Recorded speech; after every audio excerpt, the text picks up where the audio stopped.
ರಾಜ್ಯದಲ್ಲಿ ಲೋಕಸಭಾ ಚುನಾವಣೆಯ ದಿಕ್ಸೂಚಿ ಈ ಸಲ ಒಕ್ಕಲಿಗರ ನಾಯಕ ಯಾರು ಅಂತ ತೋರಿಸುವಂಗೆ ಕಾಣಿಸ್ತಾ ಇದೆ.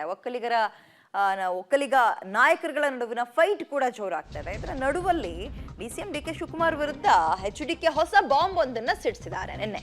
ಇದು ನಿಮ್ಮ ಪಬ್ಲಿಕ್ ಟಿವಿಯ ಬಿಗ್ ಎಕ್ಸ್ಪೋಸ್ ಸುದ್ದಿ. ಇದು ಡಿಕೆ ವಿರುದ್ಧ HDK ಹೊಸ bomb. DCM D K Shivakumar ದಿನಕ್ಕೆ 50 ಕೋಟಿ ಕಾಸಿಲ್ಲದೆ ಮಲಗಲ್ವಾ? ಹಾಗಾದ್ರೆ ಆ ಪ್ರಶ್ನೆ ತರ್ತಾ ಇದೆ. ಸ್ಕ್ವೇರ್ ಫೀಟ್ ಲೆಕ್ಕದಲ್ಲಿ ಹಣ ತೆಗೆದುಕೊಳ್ತಾ ಇದ್ದಾರಾ ಡಿ ಕೆ ಶಿವಕುಮಾರ್? ಹಾಗಾದ್ರೆ ಡಿ ಕೆ ಶಿವಕುಮಾರ್ ವಿರುದ್ಧ ಅಂಥ ಆರೋಪವನ್ನ ಕುಮಾರಸ್ವಾಮಿ ಅವರು ಏನ್ ಮಾಡಿದ್ದಾರೆ?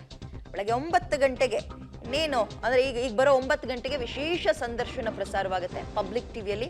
ಎಕ್ಸ್ಕ್ಲೂಸಿವ್ ಆಗಿ ನೋಡಿ HDK ಮಾಡಿರುವಂತಹ ಆರೋಪ ದಾಖಲೆಗಳ ಸಮೇತ ಪಬ್ಲಿಕ್ ಟಿವಿಯ ಜೊತೆಗೆ ಏನ್ ಮಾತಾಡಿದ್ದಾರೆ, ಡಿ ಕೆ ಶಿವಕುಮಾರ್ ವಿರುದ್ಧ ಮಾಡಿರುವ ಆರೋಪಕ್ಕೆ ಸಂಬಂಧಪಟ್ಟಂತೆ ಸಂಪೂರ್ಣವಾದಂತಹ ಸಂದರ್ಶನವನ್ನ ಬಹಳ ಎಕ್ಸ್ಕ್ಲೂಸಿವ್ ಆಗಿ 9 ಗಂಟೆಗೆ ಪಬ್ಲಿಕ್ ಟಿವಿಯಲ್ಲಿ ನೋಡ್ಬೋದು ನೀವು.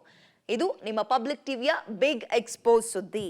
ಡಿಸಿಎಂ ಡಿ ಕೆ ಶಿವಕುಮಾರ್ ವಿರುದ್ಧ ಹೊಸ ಬಾಂಬ್ ಸಿಡಿಸಿದ್ದಾರೆ. ಸ್ಕ್ವೇರ್ ಫೀಟ್ ಬಾಂಬ್ ಸಿಡಿಸಿದ್ದಾರೆ HDK ಡಿ ಕೆ ವಿರುದ್ಧ. ದಿನಕ್ಕೆ 50 ಕೋಟಿ ಆದಾಯ ಅಂತ ಗಂಭೀರ ಆರೋಪವನ್ನ ಮಾಜಿ ಸಿಎಂ ಮಾಡಿದ್ದಾರೆ. 50 ಕೋಟಿ ದುಡ್ಡಿಲ್ಲ ಅಂದ್ರೆ ಮನೆಗೆ ಹೋಗಿ ನಿದ್ರೆನೆ ಮಾಡಲ್ಲ ಡಿಕೆ, ಈ ರೀತಿ ಆರೋಪ ಮಾಡಿದ್ದಾರೆ. ಕಾಂಗ್ರೆಸ್ನವರೇ ಹೆಂಗ ಮಾತಾಡ್ತಾ ಇದ್ದಾರೆ ಅಂತ ಮಾಜಿ ಸಿಎಂ ಕುಮಾರಸ್ವಾಮಿ ಪಬ್ಲಿಕ್ ಟಿವಿಯ ವಿಶೇಷ ಸಂದರ್ಶನದಲ್ಲಿ ಡಿಕೆ ವಿರುದ್ಧ ಡಿಸಿಎಂ ಡಿ ಕೆ ಶಿವಕುಮಾರ್ ವಿರುದ್ಧ ಮಾಡಿರುವಂತಹ ಆರೋಪ ಸಂಪೂರ್ಣವಾಗಿ ನಿಮಗೆ ಮಾಹಿತಿ 9 ಗಂಟೆಯ ವಿಶೇಷ ಸಂದರ್ಶನದಲ್ಲಿ ಸಿಗುತ್ತೆ. ಬಹಳ ಎಕ್ಸ್ಕ್ಲೂಸಿವ್ ಡೀಟೇಲ್ಸ್ನ ನಿಮ್ಮ ಮುಂದೆ ಇಡ್ತಾ ಹೋಗ್ತೀವಿ. ದಿನಕ್ಕೆ 50 ಕೋಟಿ ಆದಾಯ ಇಲ್ಲದೆ ಮನೆಗೆ ಹೋದ್ರೆ ಅವ್ರಿಗೆ ನಿದ್ರೆನೇ ಬರಲ್ಲ, ನಿದ್ರೆನೇ ಮಾಡಲ್ಲ ಅವರು, ಈ ರೀತಿಯಾಗಿ ಕಬಳಿಕೆ ಮಾಡ್ತಾ ಇದ್ದಾರೆ ಅಂತ ಆರೋಪ ಮಾಡಿದ್ದಾರೆ. ಡಿ ಕೆ ಶಿವಕುಮಾರ್ಗೆ ಒಕ್ಕಲಿಗರು ಶಕ್ತಿ ಕೊಟ್ಟಿಲ್ವಾ? ಇಂಥದ್ದೊಂದು ಪ್ರಶ್ನೆ. ಅವ್ರಿಗೆ ಇನ್ಯಾವ ಶಕ್ತಿ ಬೇಕಂತೆ? ಯಾವ ಶಕ್ತಿ ಕೊಟ್ರು ಅಷ್ಟೇ, ಜನ ಒಕ್ಕಲಿಗರ ಉದ್ಧಾರ ಮಾಡೋಕೆ ಅವರು ಶಕ್ತಿ ಉಪಯೋಗ ಮಾಡಲ್ಲ. ಅದೇನೋ ಸ್ಕ್ವೇರ್ ಫೀಟ್ಗೆ 100 ರೂಪಾಯಿ ಫಿಕ್ಸ್ ಮಾಡಿದಾರಂತೆ.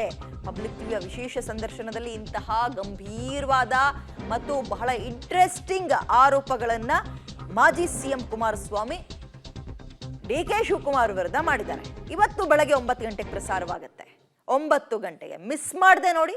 ಎಕ್ಸ್ಕ್ಲೂಸಿವ್ ಆಗಿ ನಿನ್ನೆ ಇನ್ನೊಂದು ಅದೇ ಹೆಣ್ಮಗುವನ್ನ ಕಿಡ್ನಾಪ್ ಮಾಡಿ ತಂದೆ ಹತ್ರ ಸೈನ್ ಹಾಕಿಸ್ಕೊಂಡ್ರು, ಆಸ್ತಿ ಬರ್ಸ್ಕೊಂಡ್ರು ಅಂತ ಆರೋಪವನ್ನ ಡಿ ಕೆ ಶಿವಕುಮಾರ್ ವಿರುದ್ಧ HDK ಮತ್ತು ಅವ್ರ ತಂದೆ ದೊಡ್ಡಗೌಡ್ರು ಇಬ್ರು ಮಾಡಿದ್ರು.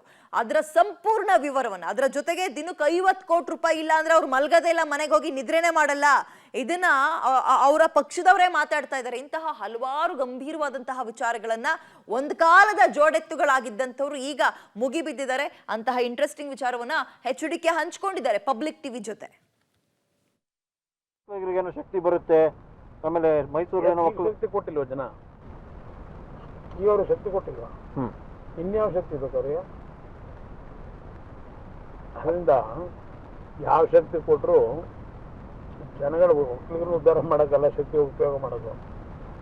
ನೀವು ಸ್ಕ್ವೇರ್ ಫೀಟಿಗೆ 100 ರೂಪಾಯಿ ಫಿಕ್ಸ್ ಮಾಡಿ ಪ್ರತಿದಿನ 50 ಕೋಟಿ ಇಲ್ಲದೆ ಮನೆ ಹೋಗಿ ನಿದ್ದೆ ಮಾಡೋದು ಅಂತ ಜನ ಮಾತಾಡ್ತಾರೆ. ಮಾತಾಡೋದಲ್ಲ. ಟಾರ್ಗೆಟ್ 50 ಕೋಟಿ, ಟಾರ್ಗೆಟ್ ಎವರಿಡೇ 50 ಕೋಟಿ ಇರಬೇಕು. ಜನ ಬಿಜೆಪಿ ಮಾತಾಡೋದು ಕಾಂಗ್ರೆಸ್ ಬೇರೆ ಹೇಳ್ತಾರೆ. ಇಂಥವ್ರು ಒಕ್ಕಲಿಗರನ್ನ ಉದ್ಧಾರ ಮಾಡ್ತಾರ?